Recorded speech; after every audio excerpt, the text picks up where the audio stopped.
দাওয়া করবো। আর ভিউটা দেখেন, জাস্ট এক কথায় অসাধারণ। আর উপরে তাদের ভিউটা এরকম, চারিপাশটা খুবই সুন্দর, খুবই সুন্দর। পিছনে আরেকটা বোট আসতেছে। তো যাই হোক, এখন আমরা খাওয়া দাওয়া করব। এখানে খাবার সার্ভ করা হচ্ছে। ওরা আজকের এগুলো হচ্ছে। আর এই যে আমরা ওই টেবিলে বসবো।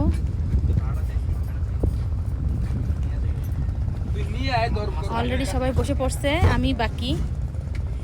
এই যে খাচ্ছে ওরা। এই ছিল আজকে দুপুরের লাঞ্চের মেনু।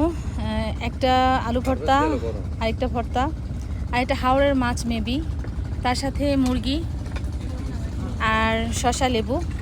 এই হচ্ছে আমাদের আজকে খাবারের মেনু। একদম খাবারটা নিয়ে বসছি ছাদে, সুন্দর একটা বাতাস, তার সাথে পাহাড়টা একটু আপনাদেরকে দেখাই। এই যে পেছনে পাহাড়, সামনে পাহাড়, আর ভিউটা এক কথায় অসাধারণ। পাহাড়টা তো কি বলবো, এক কথায় অসাধারণ। আমরা যে জায়গায় অবস্থান করতেছি ঠিক পাহাড়ের কাছাকাছি। জানি না আপনারা কতটুকু সৌন্দর্য বুঝতে পারতেছেন, ক্যামেরায় কতটুকু আমি ধারণ করতে পারছি আমি জানি না। খাবারটা শেষ করে নেই, পরে আপনাদের সাথে আবারও দেখা হবে। মাছের ভর্তা ভালো হয় নাই, লবণ দেয় নাই। তাহলে আপনি লবণ কম খান না।